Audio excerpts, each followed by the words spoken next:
malam hari ini kami akan umumkan dan kemudian kami juga sampaikan mengenai perkembangan dari penyidikan perkara dimaksud. Hadir malam hari ini pimpinan Pak Alex dan juga Deputi Penindakan Pak Karyoto, dan nanti akan dibacakan poin-poin dimaksud oleh Pak Alex. Setelahnya kami beri kesempatan satu sesi untuk 3 orang penanya ya. 3 orang penanya, silahkan. Barangkali kita fokuskan terkait dengan perkara ini saja begitu ya, supaya nanti penjelasan dari pimpinan ataupun Pak Deputi juga kita bisa fokus perdalam terkait dengan perkembangan penanganan perkara ini. Baik, kami silakan Pak Alex untuk menyampaikan beberapa poin dari perkembangan penyidikan perkara dimaksud. Kami silakan Pak. Ya, terima kasih.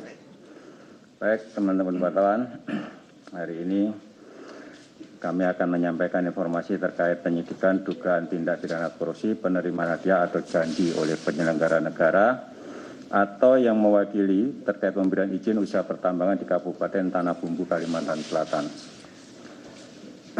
Sebagai bentuk tanggapan atas pengaduan masyarakat kepada KPK kemudian melakukan pengumpulan berbagai informasi maupun bahan keterangan terkait dugaan tindak pidana korupsi dimaksud. Kemudian KPK melakukan penyelidikan dan ditemukan adanya bukti permulaan yang cukup, sehingga KPK meningkatkan status perkara ini ke penyidikan dengan mengumumkan tersangka sebagai berikut. MM, Bupati Tanah Bumbu periode tahun 2010-2015 dan tahun 2016 sampai dengan tahun 2018. Untuk proses penyidikan dilakukan upaya paksa penahanan bagi tersangka MM oleh tim penyidik selama 20 hari pertama terhitung mulai hari ini tanggal 28 Juli 2022 sampai dengan tanggal 16 Agustus 2022 di rutan KPK pada Pom dan Jaya Guntur. Adapun konstruksi perkaranya diduga telah terjadi sebagai berikut. MM yang menjabat Bupati Tanah Bumbu pada periode 2010-2015 dan periode tahun 2016-2018 memiliki wewenang yang satu diantaranya memberikan persetujuan izin usaha pertambangan, operasi, dan produksi di wilayah pemerintahan daerah Tanah Bumbu, Kalimantan Selatan. Pada tahun 2010, salah satu pihak swasta yaitu Hendri Sutio selaku pengendali PT PCN Prolindo Cipta Nusantara bermaksud untuk memperoleh IUP OP milik PT BKPL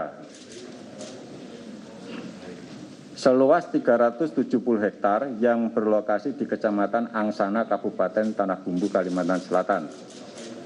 Agar proses pengajuan peralihan IUP OP bisa segera mendapatkan persetujuan MM, Hendri Sutio diduga juga melakukan pendekatan dan meminta bantuan pada MM selaku Bupati agar bisa memperlancar proses peralihan IUP OP dari PT BKPL ke PT PCN dimaksud.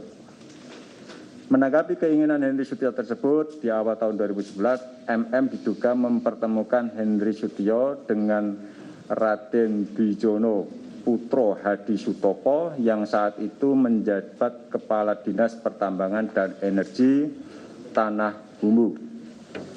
Dalam pertemuan tersebut, MM diduga memerintahkan Raden Dwijono Putro Hadi Sutopo agar membantu dan memperlancar pengajuan IUP OP dari Hendri Sutio. Selanjutnya di bulan Juni 2011, surat keputusan MM selaku Bupati tentang IUP OP terkait peralihan dari PT BKPL ke PT PCN ditandatangani MM, di mana diduga ada beberapa kelengkapan administrasi dokumen yang sengaja dibuat tanggal mundur backdated dan tanpa bubuan paraf dari beberapa pejabat yang berwenang. Peralihan IUP OP dari PT BKPL ke PT PCN diduga melanggar ketentuan pasal 93 ayat 1 Undang-Undang Nomor 4 Tahun 2009 bahwa pemegang IUP dan IUPK tidak boleh memindahkan IUP dan IUPK kepada pihak lain.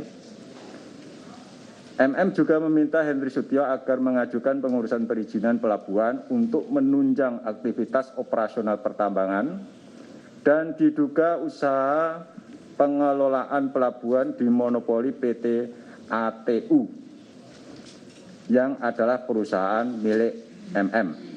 Diduga PT ATU dan beberapa perusahaan yang melakukan aktivitas pertambangan adalah perusahaan fiktif yang sengaja dibentuk MM untuk mengolah dan melakukan usaha pertambangan hingga membangun pelabuhan di Kabupaten Tanah Bumbu. Adapun perusahaan-perusahaan tersebut susunan direksi dan pemegang sahamnya masih terafiliasi dan dikelola pihak keluarga MM. Dengan kendali perusahaan tetap dilakukan oleh MM. Pada tahun 2012, PT ATU mulai melaksanakan operasional usaha membangun pelabuhan dalam kurun waktu 2012 sampai dengan 2014 dengan sumber dana seluruhnya dari Henry Sutio, di mana pemberiannya melalui permodalan dan pembiayaan operasional PT ATU.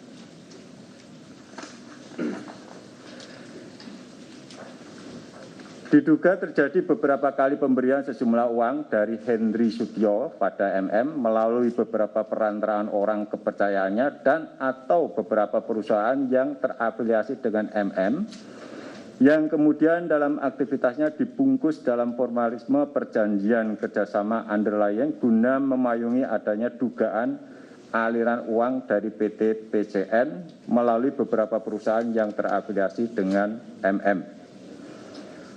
Uang diduga diterima dalam bentuk tunai maupun transfer rekening dengan jumlah sekitar 104 miliar 300 juta rupiah dalam kurun waktu 2014 sampai dengan tahun 2020. Atas perbuatannya, tersangka disangkakan melanggar pasal 12 huruf A atau pasal 12 huruf B atau pasal 11 Undang-Undang Republik Indonesia Nomor 31 Tahun 99 tentang pemberantasan tindak pidana korupsi sebagaimana telah diubah dengan Undang-Undang Republik Indonesia Nomor 20 Tahun 2001 tentang perubahan atas Undang-Undang Nomor 31 Tahun 99 tentang pemberantasan tindak pidana korupsi junto pasal 55 ayat 1 ke 1 KUHP.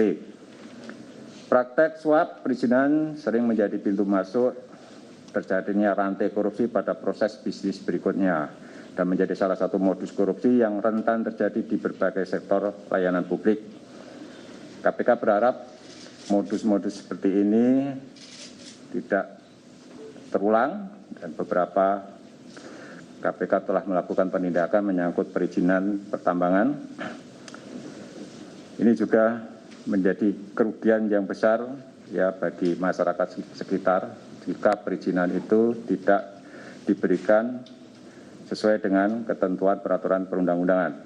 Apalagi kalau kemudian perusahaan-perusahaan itu beroperasi secara ilegal dan otomatis juga banyak yang tidak membayar pajak maupun iuran-iuran reklamasi misalnya dan seterusnya. Demikian beberapa hal yang bisa kami sampaikan. Terima kasih.